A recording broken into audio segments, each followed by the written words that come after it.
बिस्मिल्लाहिर्रहमानिर्रहीम अस्सलाम वालेकुम। मैं मोहम्मद फ़राज़ हूँ और आप देख रहे हैं करंट अफेयर्स विद फ़राज़। मैं आपका इंतहाई मशकूर हूँ कि आपने मेरी वीडियो देखने के लिए वक्त निकाला। जनाब, इससे पहले कि मैं ख़बरों की जाने पढ़ूँ, एक मैसेज और एक रिक्वेस्ट आपसे कि चूँकि इस वक्त मेन स्ट्रीम मीडिया पे जो भी आपको ख़बरें मिलेंगी आलमोस्ट फ़ेक ही होती हैं और या फिर प्रो गवर्नमेंट होती हैं और पाकिस्तान तहरीक इंसाफ के अगेंस्ट ही हमेशा चलाई जाती हैं और ऐसी कोई ख़बर नहीं चलाई जाती जो इमरान खान की फेवर में हो या पाकिस्तान तहरीक इंसाफ या इवन पाकिस्तान की फेवर में हो। जो सीधी बात है कि जब अगर आप पाकिस्तान या तहरीक इंसाफ की बात करेंगे तो ऑब्वियसली उसमें इमरान खान की या तहरीक इंसाफ की बात करेंगे तो पाकिस्तान की फेवर की बात होगी इंशाल्लाह और अजीज़। वहाँ की कोई ऐसी बात नहीं होगी जो पाकिस्तान के अगेंस्ट जाती हो। सो इस वक्त जो भी खबरें पाकिस्तान तहरीक इंसाफ के ख़िलाफ़ ही आपको मेन स्ट्रीम मीडिया पर मिलेंगी। सो अगर आप चैनल पर आए हैं, चैनल पर आपने मेरी वीडियो आपने देखना शुरू की है तो वीडियो को एंड तक लाजमी देखिएगा। ये मेरी आपसे हम्बल रिक्वेस्ट है। उसकी वजह यह है कि इंशाल्लाह रज़ीज़ जब ये वीडियो आप पूरी देखेंगे तो आपको बड़ी यूज़फुल इन्फॉर्मेशन मिल सकती है। जनाब, अब बढ़ते हैं खबरों की जानिब। आज 3-4 बड़ी अहम खबरें हैं, बड़ी अहम डेवलपमेंट्स हैं और जिनका पाकिस्तान तहरीक इंसाफ के लिए फ़ायदेमंद है और ख़ासकर पाकिस्तान के मुस्तकबिल के साथ बड़ा इनका ताल्लुक है। जैसा कि आप सब जानते हैं कि जब ही ये हुकूमत बनी थी, अभी तकरीबन 3-4 दिन पहले ये सारा प्रोसेस कंप्लीट हुआ और वफाक के अंदर और सूबाई हुकूमतें जो हैं वो बन चुकी। अब तकरीबन ये काबीना की तश्कील का मामला है वो भी केपी के अंदर भी काबीना तश्कील पा चुकी। बलोचिस्तान पंजाब के भी फाइनल नहीं हुई, वफाक के अंदर भी अभी चीज़ें जो हैं पेंडिंग हैं। ऐसे में जो मखसूस नशस्तें थी, चूँकि पाकिस्तान तहरीक इंसाफ से जब बल्ले का निशान लिया गया था तो उसके पीछे ये स्क्रिप्ट के अंदर ये चीज़ शामिल थी कि बल्ले का निशान नहीं होगा तो एक तो वोटर नहीं निकलेगा, वोट कम पड़ेगा, जो कि गलत साबित कर दिया लोगों ने।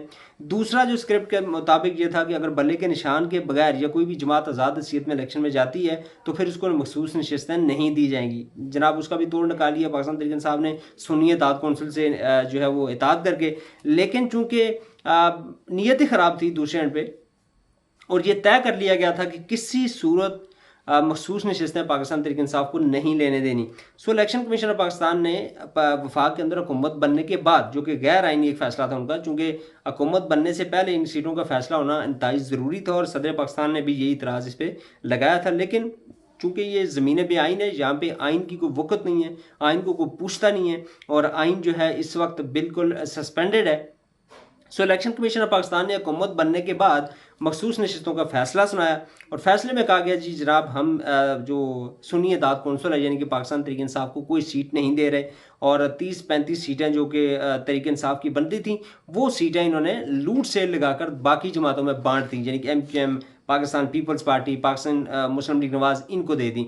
अच्छा, इन नशस्तों का सिंबॉलिकली बड़ा अहम एक किरदार भी है और किरदार है सदारती इलेक्शन में सबसे पहले, फिर सेनेट के इलेक्शन में। और जनाब 2/3 मेजॉरिटी दी गई इस हुकूमती इत्तेहाद को। क्यों दी गई ये आने वाले दिनों में आपको पता चलेगा और चूँकि 2/3 मेजॉरिटी के साथ आप आइन के अंदर तरमीम कर सकते हैं। और ये जो हुकूमत अब बनाई गई है, ये चूँकि बज़ाहिर ये इससे शो करवाने की कोशिश की है कि तमाम तबकों की इसके अंदर जो है वो शमूलियत है और अगर किसी भी किस्म की इवन वो अगर मुतनाज़ा किस्म की वो आइनी तरमीम होती है तो उसके अंदर शायद कुछ ज़्यादा शोर गुल ना हो। लेकिन ये भूल रहे हैं, ये खाम ख्याली है इनकी कि 90% कौम एक साइड पे खड़ी है और चंद 47 की पैदावार जो सियासतदान है, धांधली शुदा जो इलेक्शन है उसके नतीजे में ये जो एक हुकूमत बनाई है और ये टोटली फ्रॉड पर मबनी है। तो ये क्या मतलब, ये आइनी तरमीम करेंगे तो ये इतना ईजी नहीं होगा इनको सर्वाइव कर सकें। लेकिन 2/3 मेजॉरिटी जनाब दे दी गई इनको और फिर सदारती इलेक्शन अब होने जा रहा है 9 मार्च को, उसके अंदर भी इनका बड़ा अहम किरदार था।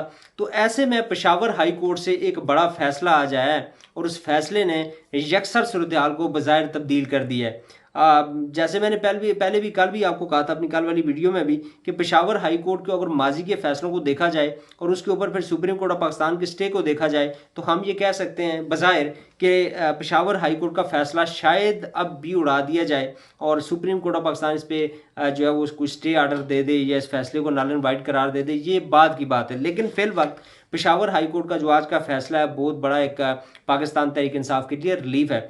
कल पेशावर हाई कोर्ट के 2 रुकनी बेंच ने एक फैसला दिया था।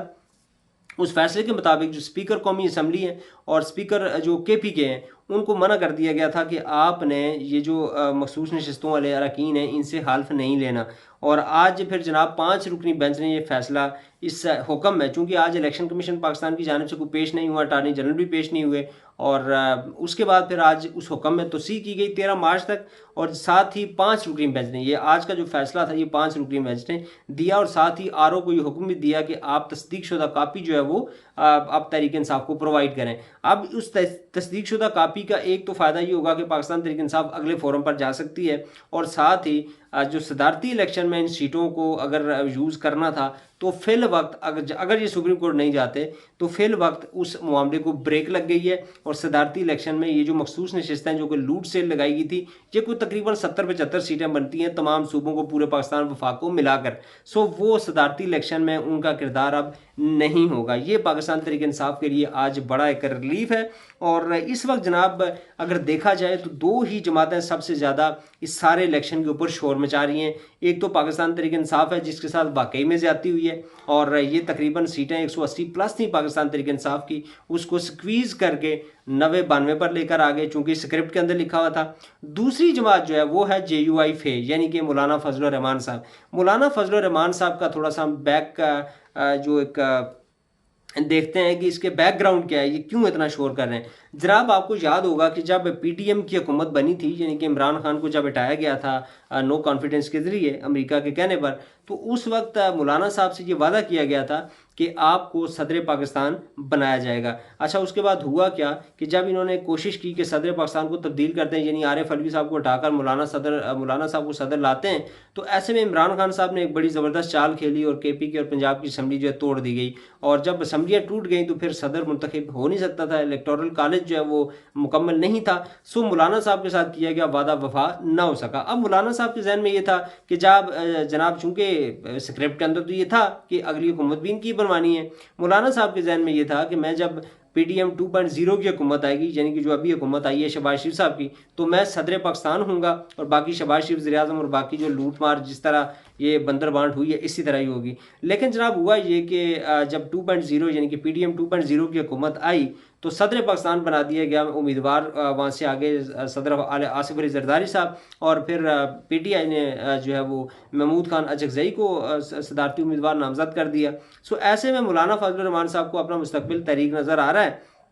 हालांकि उनके पास अगर देखा जाए तो 11 सीटें हैं और उनकी एवरेज सीटें इतनी होती हैं, 10-12 सीटें, बल्कि इससे भी कम समटाइम होती हैं, तो वो उनके पास सीटें इतनी होनी थी। लेकिन वजह जो इस वक्त एजिटेशन की या जो इस वक्त जो वो परेशानी का उनके एंड पे जो परेशानी है या जो जिस तरह वो इस सारे मामले को लेकर चल रहे हैं, वो वजह वही है कि सदारती इलेक्शन में वो उम्मीदवार बनना चाहते थे, उनको नहीं बनाया गया। सो ऐसे में अगर इस वक्त कोई सही मानों में ख़तरा है इस हुकूमत के लिए तो मौलाना फजल रहमान साहब हैं, क्योंकि पाकिस्तान तहरीक इंसाफ तो ऑब्वियसली है, तहरीक इंसाफ ने असम्बलियों के अंदर फाइट करनी है, असम्बलियों के अंदर वो लड़ाई झगड़ा करेंगे, मतलब ज़ाहिर है एक आईनी उनका हक भी है कि असम्बलियों के अंदर आप शोर शराबा करें, वो तो वो करेंगे। लेकिन अगर स्ट्रीट पावर की बात करें, पाकिस्तान तहरीक इंसाफ के पास भी नो डाउट है, लेकिन जो स्ट्रीट पावर, कमिटेड किस्म की स्ट्रीट पावर मौलाना साहब के पास है, या मौलाना साहब जो डेंट डाल सकते हैं इस हुकूमत को, शायद PTI वो एज सच रोडों के ऊपर आकर नहीं डाल सकती। सो ऐसे में अगर कोई बड़ा कोई चैलेंज है इस वक्त तो वो मौलाना साहब का चैलेंज है इस गवर्नमेंट के लिए। आल दो मौलाना साहब किसी भी वक्त असम्बली में वापस आ सकते हैं। मौलाना साहब को एक बड़ी डील या एक बड़ी ऑफ़र जो कि उनके शायद निशान एक ऑफ़र अगर उनको मिलेगी तो मौलाना साहब होपफुली वो आ जाएंगे।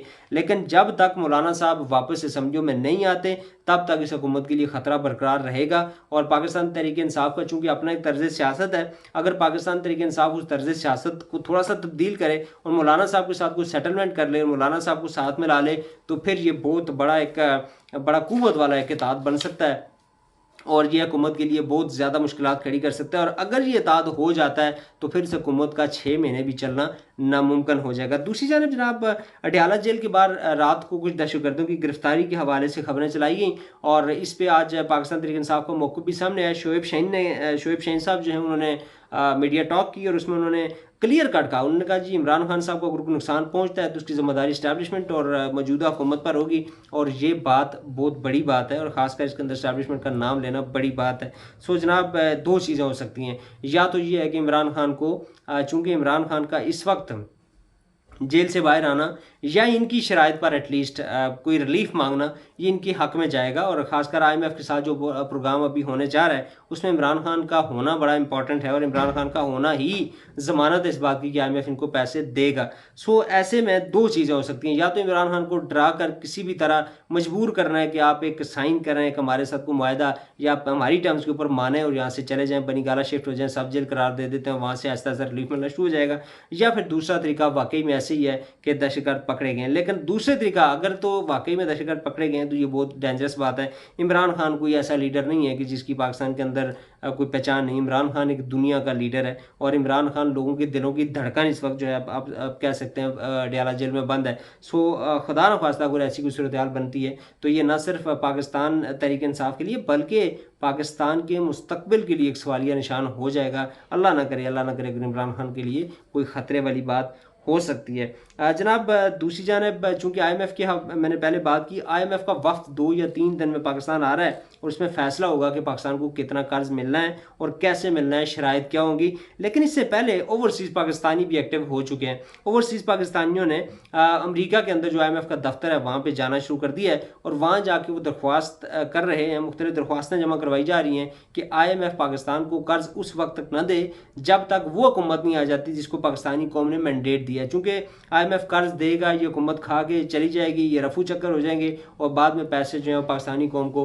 पे करने पड़ेंगे। तो चीज़ें काफ़ी कॉम्प्लिकेटेड हैं। लेकिन चूंकि ये पाकिस्तान है, पाकिस्तान में किसी भी चीज़ को 100% प्रेडिक्ट करना काफ़ी मुश्किल हो जाता है। उसकी वजह यह है आइन और कानून यहाँ पे कोई नहीं है।